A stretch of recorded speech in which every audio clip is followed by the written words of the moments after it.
All right, we're going to recap Saturday's two Kentucky Derby prep races, the Grade 1 Arkansas Derby from Oaklawn Park and the Lexington Stakes from Keeneland. We'll start with the Arkansas Derby, and we're going to start with the Magnum Moon, the undefeated Magnum Moon, the deserving 4-5 favorite. And for the first time in his life, he went wire to wire, went to the lead at the first call. Fractions were soft, and Magnum Moon made him pay for it, drawing off to win by 4 lengths. You'll see he got out through the stretch pretty bad. That's very noticeable on both the pan and the head-on replays. So without any further ado, let's go watch the Arkansas Derby from Saturday. All right, here you see Magnum Moon. He's the 6 horse in the purple silks. The 5 horse is Solomini. He's got those Zayat colors. The 8 horse is Quip. He's got the white silks and white cap of the Windstar Farms. And the 9 is the Steve Asmussen trained Combatant, who's got the white silks and the black cap. But Magnum Moon is a 6 horse. He's got purple silks. He's going to the lead. Without any further ado, I'll let you watch the race, and we'll go over certain things that I think are worth pointing out. With that,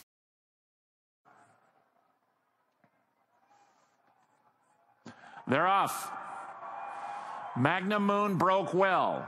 Quip and Magnum Moon are going to the front. Machismo through from the inside. These 3 are quickest. Tenfold and Beautiful Shot. Then Solomini and Plainsman. Combatant is wrangled back early. And Dream Baby Dream is the early trailer. And Magnum Moon is the leader at the clubhouse turn. It is Magnum Moon now 1.5 lengths in front of Quip in second. Beautiful Shot drafts through at the rail third, and he's 2 from the front. Tenfold is fourth, and they are not going fast at all into the backstretch. Magnum Moon now just a neck from Quip. Solomini is 3 deep. He's in the American Pharaoh colors and 4 from the front. Plainsman is next, then Machismo. Dream Baby Dream, and if Combatant wins the 82nd Arkansas Derby, he'll make up 7 lengths in the final 4.5 furlongs as Magnum Moon goes to the half-mile pole, and he is a measured 1/2 length in front of Quip in second.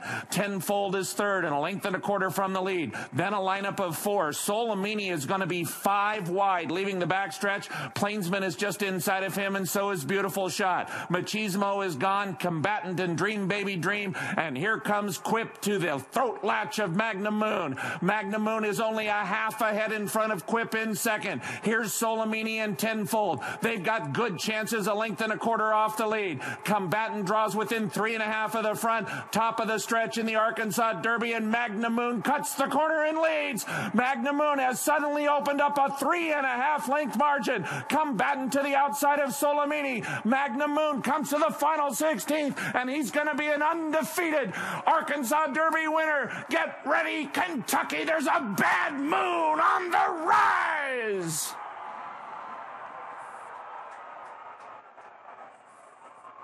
Magnum Moon wins by 5. Quip was... all right, we're going straight to the head-on replay of the stretch run, and you see this horse here. Unfortunately, it's a blurry picture, but it's the best we can do. And this horse here is Magnum Moon. Watch how far he drifts out on the head-on. Obviously, you saw it in the pan shot, but we're going to run it now. He's literally going to drift right off the TV screen. See, he's getting out pretty severely there under Saez. All right, now a couple things I want to go over before we watch the replay again, and where I point some things out. The way the track is configured at Oaklawn Park, the stretch run is actually downhill a bit. So what you see at Oaklawn are fast sectional times through the stretch run. So 1 mile and 1/8 race, you're going to get a good portion of the stretch run baked into the first quarter. So the first quarter is going to come back a little faster than it should, and the final quarter always comes back a little fast relative to the race. That's because they're going downhill slightly at Oaklawn. It's just an odd track configuration. but the stretch at Oaklawn is downhill. With that said, let's start running the tape here. You see Magnum Moon, he's kind of squeezed a little bit here. Solomini, in between Solomini and Quip, but that problem was short-lived. Saez had enough horse to get through there and really didn't even have to ask him for much to get through there. Just a split-second anxious moment there for backers of Magnum Moon, because if he'd have broke a half step slower, he'd have got pinched maybe and shuffled back. But that did not happen. Luis Saez is full of horse. You see a 23-34 first quarter. Keep in mind that part of that was running downhill through that stretch run. I'd say the first eighth of that was downhill.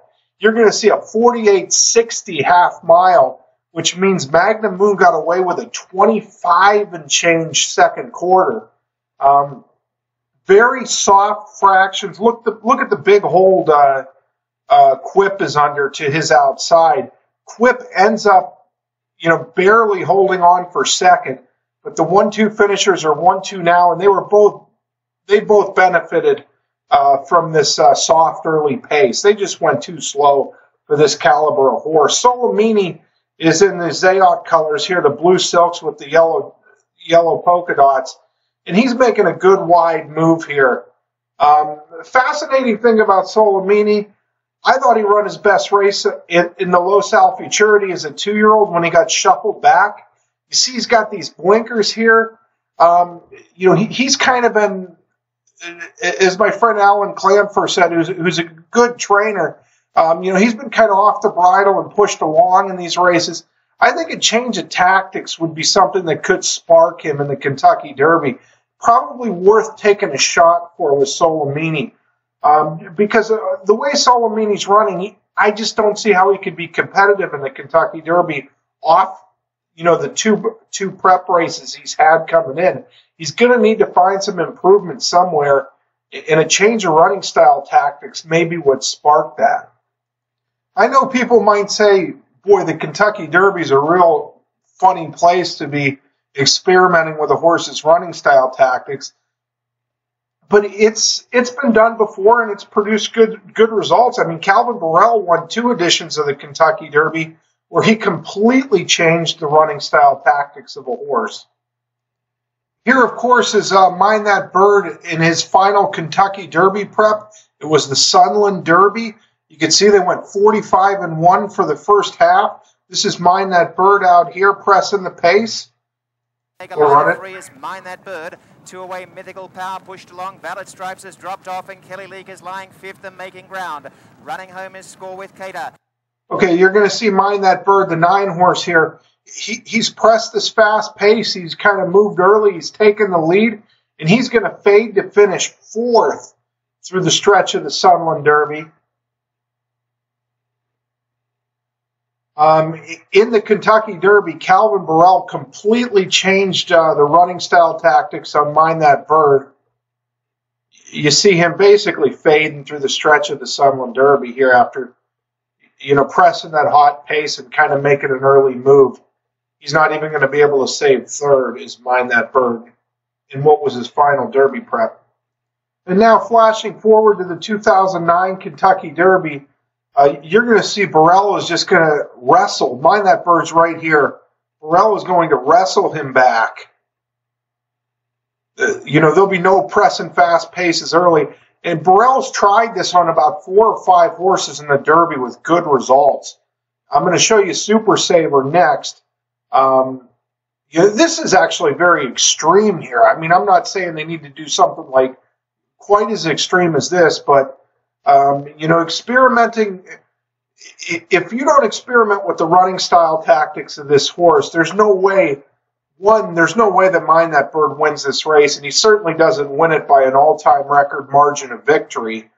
And of course, the brilliant grounds, he's not even in the screen here. This isn't Mind That Bird. He's back off the screen somewhere. Here he is. So, and fast forward here, you see he's moving inside. The change of running style tactics is literally what sparked Mind That Bird to win the Derby. He got an unbelievable ride here, cutting through the pack. He's actually going to come through this hole just an amazing ride by Burrell. But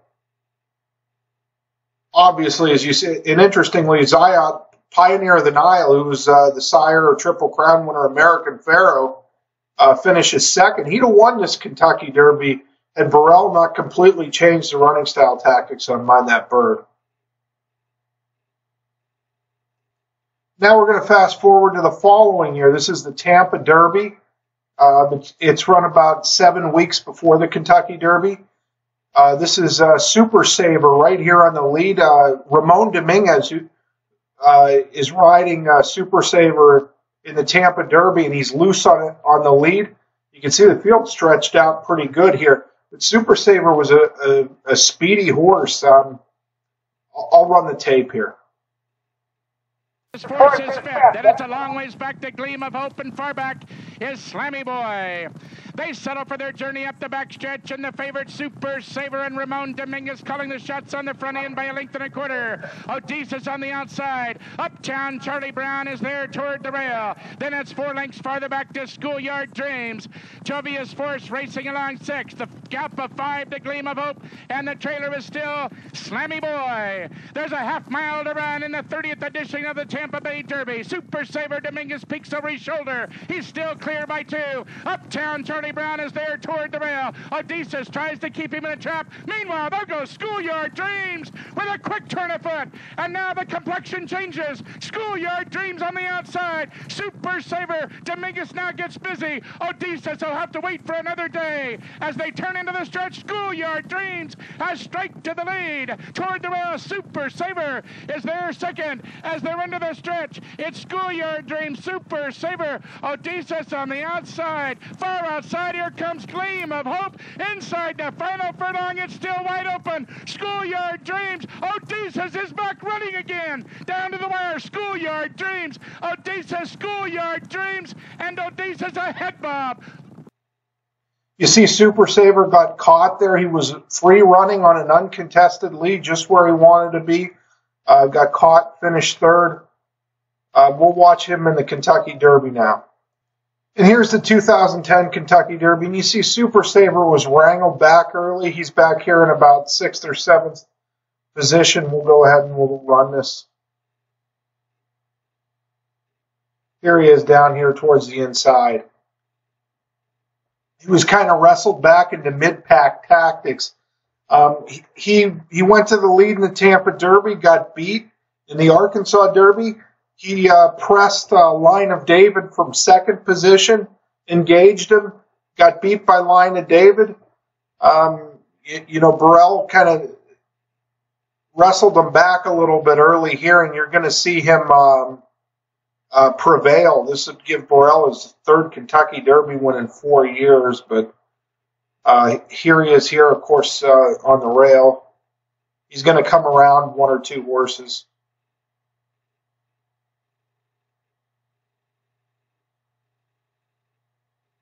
And actually gets through inside.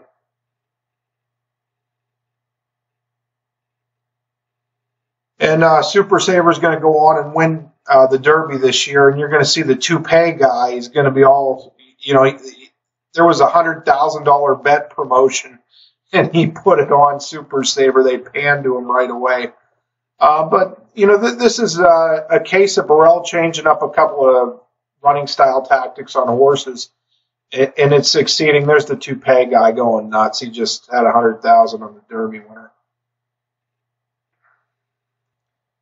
Anyway, the reason why I think a change of running style tactics might possibly spark Solomini is because this was his best race to me. He got shuffled back in the Grade 1 Los Alpiacerti.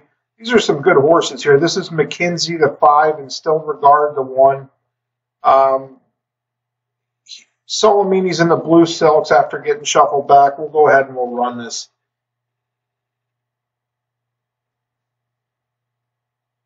This was Solomini's final start as a 2-year-old. He had to be patient just because of the way the race unfolded, getting shuffled back, and he's going to come to the outside here. And these are 2 horses who finish extremely well. McKinsey and Instilled Regard are powerful finishers. And Solomini's just going to, surged by the both of them. You see here, so that's why I'm speculating. Why I think it might be a good idea to change running style tactics with this horse. That's one reason. The other reason, obviously, the Kentucky Derby. There's a lot of quality speed in it this year. Justify going to the front. And for people who don't know, I work as a jockey agent in the summer, and you get a lot of reversals of form with horses. A lot of times, you always have to go to the trainer first and, ask the trainer, are you okay if we try something in this race? And sometimes they'll agree. A lot of times they won't. When they do agree, then you got to go to the jockey and you got to convince him. Sometimes your jockeys are boneheads too. So if you can get the trainer on board, you get the jockey on board. Believe it or not, a lot of times these spark form reversals. I actually, my jockey in 2016 was the #1 ROI jockey in the country. If you bet him in a flat bet profit, you made an absolute fortune that year. I mean, he was bringing in long shot after long shot.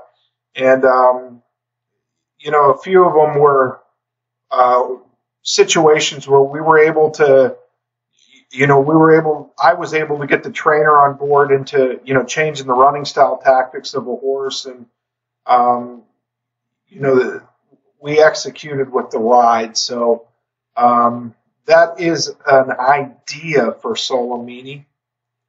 One thing's for sure, he's in the best hands there is with Bob Baffert, best dirt trainer in America, in my opinion.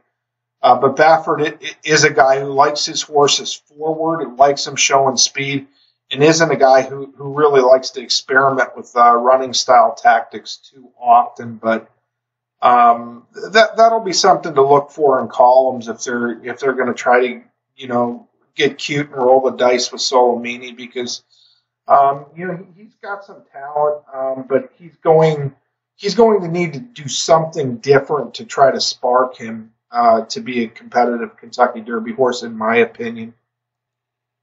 All right, and we're on to the Lexington Stakes, and this race put my boy Jack into the Kentucky Derby. Unbelievably, this is his 9th two-turn race of his career. The 9th time that he competed in a two-turn race was the Lexington. I went back and looked through the past performances of all the Kentucky Derbies until I could find a horse who had more than 9 two-turn races in his career before running in the Kentucky Derby. I had to go back to 2006 to find a horse who had 10, and that was Lawyer Ron, the last horse to have more two-turn races than my boy Jack coming into the Derby was Lawyer Ron in 2006. He had 10 of them. This horse has a different style than Lawyer Ron. Lawyer Ron's a speed horse. Lawyer Ron's certainly an excellent horse. He won the Whitney at Saratoga, 1 1/8 miles. I believe broke the track record for 9 furlongs at Saratoga. He run a good second to Curlin in the Jockey Club Gold Cup at 1 1/4 miles. He didn't run well in the Derby. But anyway, you can see my boy Jack, this is old school foundation here. 9 two-turn races in him. With that said, let's go watch my boy Jack win the Lexington Stakes. All right, my boy Jack's the 12 horse. He's breaking from the extreme outside post position. You can see he's got these blue silks here. Without any further ado, let's run it.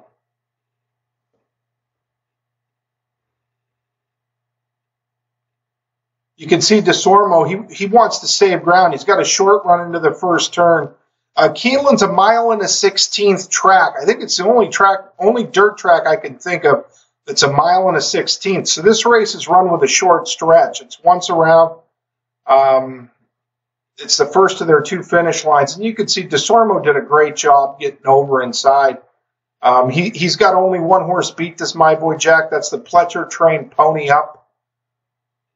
They're going 23-1 up front. They're rolling along. Telekinesis here runs a good second in this race. You see my boy Jack back here. DeSormo's, starting to go to a bit of a ride, and Pony Up's come through to pass him. So he was last for a very brief moment there. And here's where my boy Jack always just winds up. It just winds up a furious rally here. You see him outside catapulting. He's about to be catapulting past horses here. This horse runs the far turn so well. I mean, it's just a classic bridesmaid horses, bridesmaid types. Have tendencies to hang through the stretch, really, no matter the distance. But you see, my boy Jack had to come wide, come around everything, and he's got the short stretch to work with here. So DeSormo kind of had to go to work a little earlier than you might think he'd have wanted to. But my boy Jack doesn't like to win races. Unfortunately, this telekinesis has only had 2 starts, and he wasn't quite brave enough to hold them off. Despite my boy Jack's tendency to hang, he gets it done, wins the race. The final time here was disappointing, 1:44.22. There was a maiden special weight race earlier on the card that was running faster final time. It was won by a maiden of Mike Matz's, who actually finished second to Hofberg in the maiden race at Gulfstream last time out. Hofberg, as you might recall, came back to run second in the Florida Derby to Audible.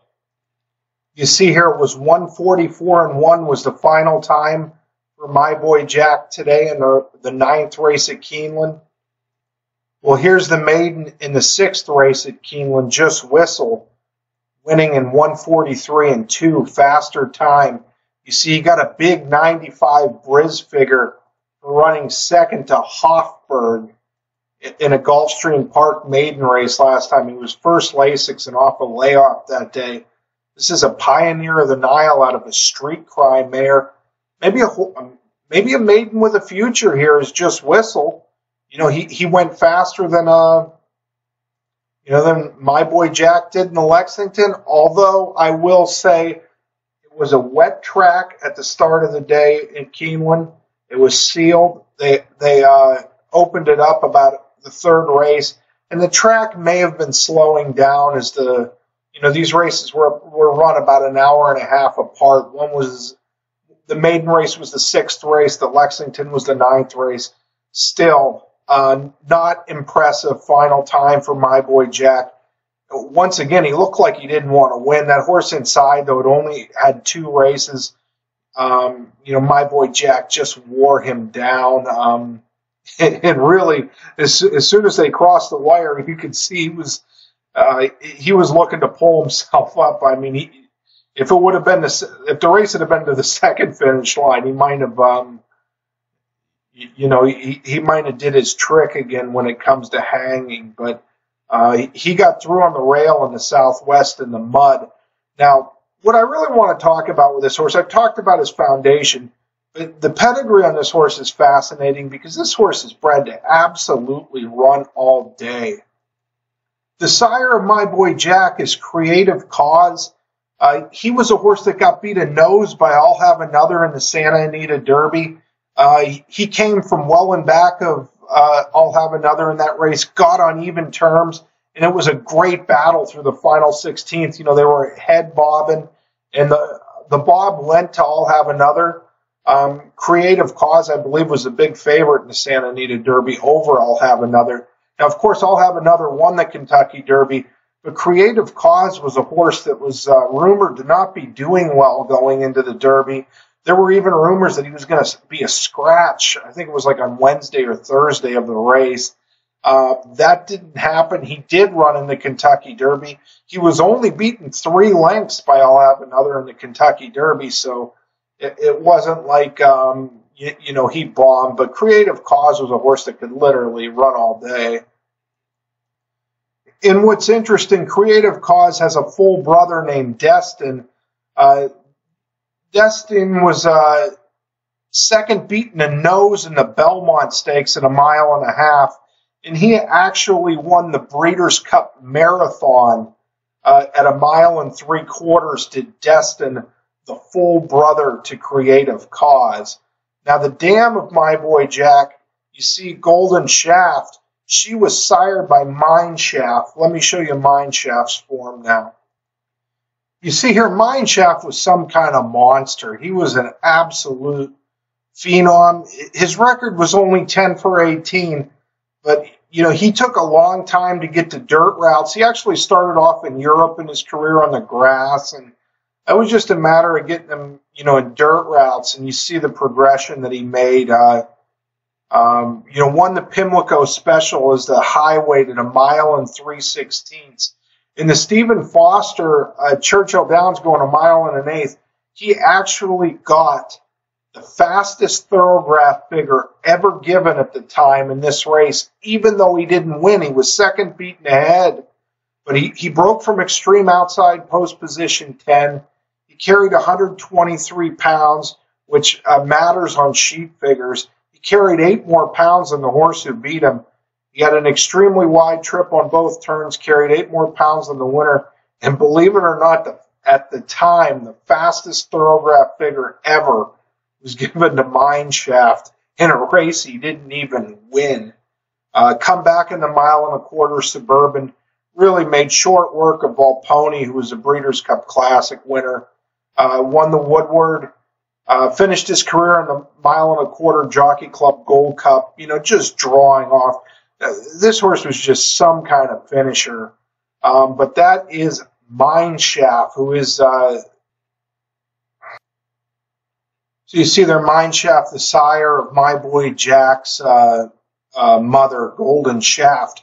Now, what's even more interesting, Golden Shaft was sired by Mineshaft, but on the tail female line, Golden Delicious was the second dam of my boy Jack. So this Golden Shaft, the mother of my boy Jack, sired by Mineshaft out of Golden Delicious. We'll look at Golden Delicious now. You see here, Golden Delicious, she actually won the Fleur-de-Lis going 1 mile and 1/8 on the dirt at Churchill, and it was a sloppy dirt track. She did it with Burrell, but she was last after a half mile, last after 3/4, circled the field and drew off to win a graded stakes at Churchill Downs going 1 mile and 1/8 over a sloppy track. And, Golden Delicious could run all day. She run in the Grade 1 Coaching Club American Oaks. This is My Flag's past performance here. She was, sired by Easy Goer out of Personal Ensign. Finished third in what was a 14-horse field in the Belmont, and some excellent horses in there. Skipaway, the great Skipaway, was second in the race. But you see, My Flag was a clear third, 6 lengths clear, the 4th place finisher in the Belmont Stakes. She come back in the Coaching Club American Oaks. She won it, but Golden Delicious, the second dam of my boy Jack, was second to her at 1 1/4. And this weekend, Seattle here was the sister to AP Indy, who finished third in the Coaching Club American Oaks that year. Not only did Golden Delicious finish second in this Grade 1 going 1 1/4, but she was also a very close second in the 1 1/4 Delaware Handicap. The Delaware Handicap, very famous 1 1/4 dirt race for older mares. And Golden Delicious came from way out of it to run second in that race. So needless to say, with my boy Jack, I mean, you've got just a true stamina pedigree, top and bottom. You've seen him, with amazing foundation. You see, he loves the mud. His Mineshaft loved the mud. Golden Delicious, his second dam, loved the mud. A sloppy track, a wet track, my boy Jack's going to move way up on. Even if he doesn't get it, he's the kind of horse that always comes flying on the far turn, makes a big run on the far turn. He has some hanging tendencies, which makes him the kind of horse you'd want to use underneath. Maybe not put on top, but use second, third, and fourth in your exotics in the Kentucky Derby. I think he's got a shot to get a good piece of the Kentucky Derby. if Magnum Moon and Mendelssohn, and if they want to try to put pressure on Justify early, and especially if that Dale Romans horse, Promises Fulfilled, is in the race. That horse went 21-4 for the first quarter in the two-turn Florida Derby. I mean, if he's in there, it could get really, really hot up front. And if it gets really, really hot up front, my boy Jack, he can lay comfortably as far off. He'll wait as long until DeSormo asks. As soon as DeSormo asks, he'll come flying. He'll make a big move on the far turn. That's his patented thing to do. And then in the stretch, he'll, just the bridesmaid habits show up for my boy Jack in the stretch, which makes him a good underneath use. He's not going to be my pick to win the race, but he might be an underneath key for me in the Kentucky Derby.